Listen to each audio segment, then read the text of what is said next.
One of the big fears I had when I started my sword collecting journey was that of buying forgeries or fake swords. This is a fear that I think accompanies collectors of all levels of experience because it's just a risk of the hobby. But the less experience you have, the more dangerous it is. But also the less experience you have, the more predominant this fear is perhaps, or it should be maybe, because you do not necessarily have hands-on experience with a bunch of different models of swords. You may be looking at pictures, auction listings, hoping, thinking which one to buy, but you've never really had it in your hands. So small details that may pop out immediately to experienced collectors or knowledgeable people may not pop out in the same way to you as a novice. This is why hands-on experience with swords is so important, because you start getting a feel, you start noticing things that otherwise you may not be able to notice, and you can kind of minimize a little bit that risk of buying a piece of garbage. And before I got my hands-on experience with many swords, one of the ways I used to try and minimize this risk was to do a lot of research. And there are a couple of elements you can research. One is the main mistake forgers of specific models make. So especially if these forgeries are mass-produced, as is the case of the actually fake British 1845 I bought, there are some staple mistakes forgers make, and once you know how to recognize them, you can kind of avoid them. Another is to look at the characteristics of the sword and make sure that these are of the original sword, and make sure that these are present also in the one you're looking at or wanting to buy. And this can go from more general things like the shape of a pommel, the shape of a grip, or these kinds of elements, to things that are way more detailed, like the measurements of the blade, for example. So you'll find usually information on how long a blade on a certain model is, measurements of distal taper, for example, width, length of the fuller, and these kinds of things here. But what I've also learned is that over-researching, or perhaps putting too much trust into numbers and charts, can also be detrimental. And this is because antique swords, while in many cases they were mass-produced, were not mass-produced with the tolerances and manufacturing precision we have today. So if you're looking at a modern product, whatever it may be, you usually expect it to be the same in all of the millions of copies that have been produced by a specific manufacturing plant. And if we do accept certain tolerances, these are usually very minimal. This is not necessarily the case with swords. Yes, these were mass-produced, but they were mass-produced in a time when tolerances maybe were a little more wide, and oftentimes blades came from different manufacturers too, or parts of the sword. So while they may look exactly the same, while they may fit kind of the general standard, there may be some deviations among swords of a different kind. And these deviations shouldn't necessarily scare you. So if you end up holding a sword that feels a little bit off, feels lighter than what you expected it to be, or you notice the blade is a little bit longer, a little bit shorter, a little bit thicker, this does not necessarily mean that this is not necessarily a symptom of a problem. It may simply be that it falls within that kind of wider tolerance of difference that antique objects have. This is what I want to talk about today. I have here two Albertina swords, two Italian model 1833 to be more precise. These are the ones that are recognizable by the fixed finger ring. A beautiful model of sword in my opinion, and as you may already be able to see at this distance without going into the close-ups yet, these two swords look virtually identical. So I'm making this video basically for two reasons. The first is for beginners, to show you how swords of the same model, of the same standard and pattern, can have differences, and these should not put you off from buying a sword if everything else to you seems legit. And the other reason is more for everyone, even for more experienced collectors or practitioners, because some small differences can actually determine a huge difference in the handling of a sword. So these two swords are really, really similar. We're going to see some specs in just a moment. But even in terms of weight, there isn't a massive difference between them, or in terms of size, but their handling and even physical aspects of them, like the flexibility of the blades, could not be more different. So this is to show how differences that may be very small when taken individually, when wrapped together and combined into a product like a sword, actually determine two extremely different objects. So we'll get into the close-up right away and start talking about these two Albertinas. I want to point out, initially at least, are the similarities. These are both 1833 Albertinas. We can see the typical hilt. We see they both have very similar scabbards, and I promise that even towards the end of the scabbard, they're equally very similar. These are effectively both standard swords, although Albertinas, we do know, have a lot of variation in terms of blades. There's a lot of customization as well. So with the similarities out of the way, I want to now focus on all of the small and sometimes really minute differences that kind of prove how swords of the same pattern and same standard are often very, very different one from the other, and why you should take advantage of handling as many swords as you can, even if you think you know them, because you'll always be surprised by some of these little differences that you did not expect. So let's start at the end here, and we can already see one first difference is in these pommel caps. These are the threaded caps that hold the tang in place. This one is a little longer and more lanky, you could say. This one is a little shorter and compressed. A similar effect you have on the pommel sphere here. This one is a little bit smaller, and this one is a little bigger, and a similar difference you'll see on the pommel sphere here. This one is a little smaller, and this one is a little bigger and heftier.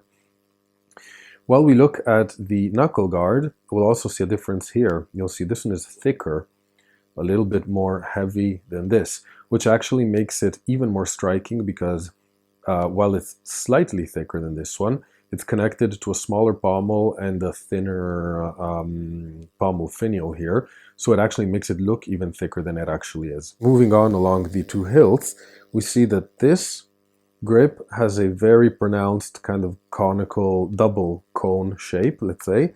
This one seems to be more cylindrical, or at least more tapered, so another difference we have there.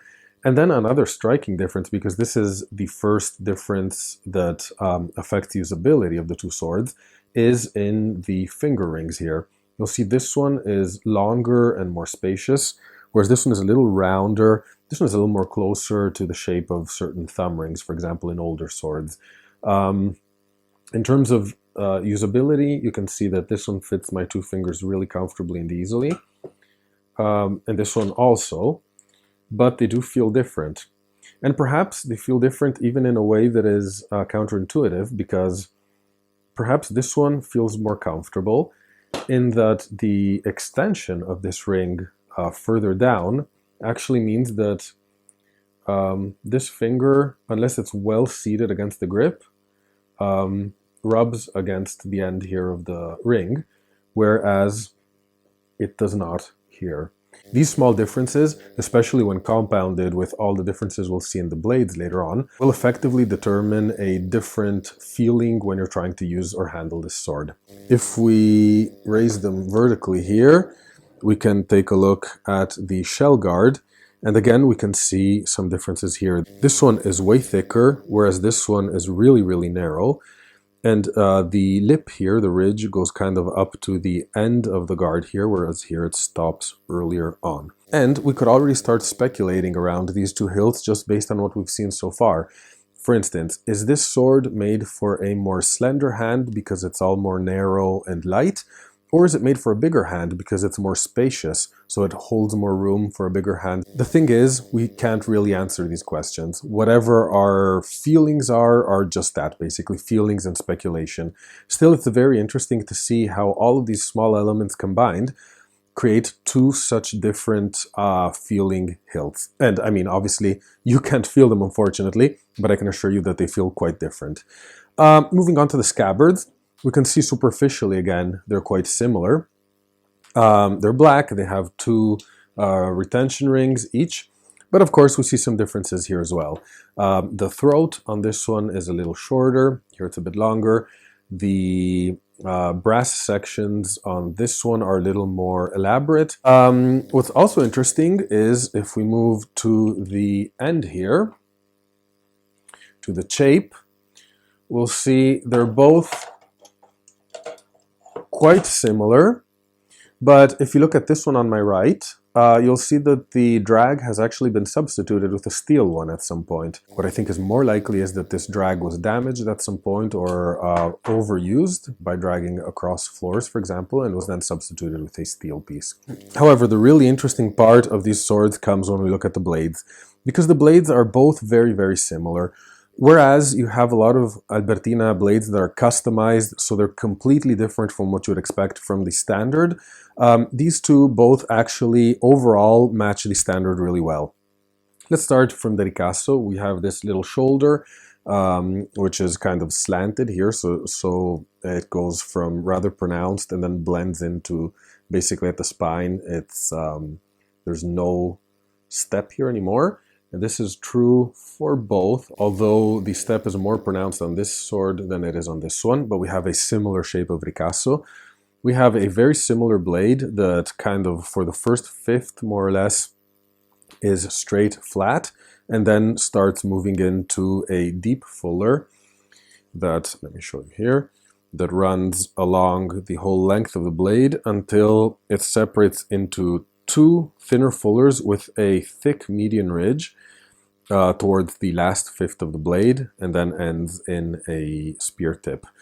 You'll see that the other Albertina I have here is exactly the same in terms of blade configuration. So we have this fuller starting here, and then it goes on about again to the last fifth, and here it develops these two thinner fullers and a median ridge again. However, the similarities between these blades kind of end here. And of course, you'll see there are small differences in how the fuller starts. It's way more narrow here, way thicker here, and so on and so forth. But first I want to mention a couple of measurements for these swords because they will give a little bit of interesting context, I think. This one is the heavier of the two. So despite its lighter and slimmer looking hilt, it's actually heavier, and it weighs 881 grams.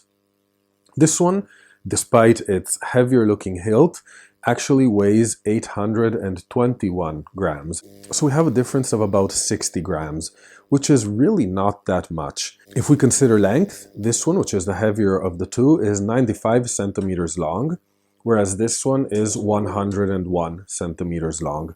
So there's a 6 centimeter difference, which again is not huge, but is enough to be noticeable. So for all of you newer collectors who may not have a lot of hands-on experience with different swords of the same model, you can see that you don't need to worry too much about the millimeters and the specs. These swords were not CNC'd or laser cut. They were produced by people in manufacturing facilities of 200 years ago.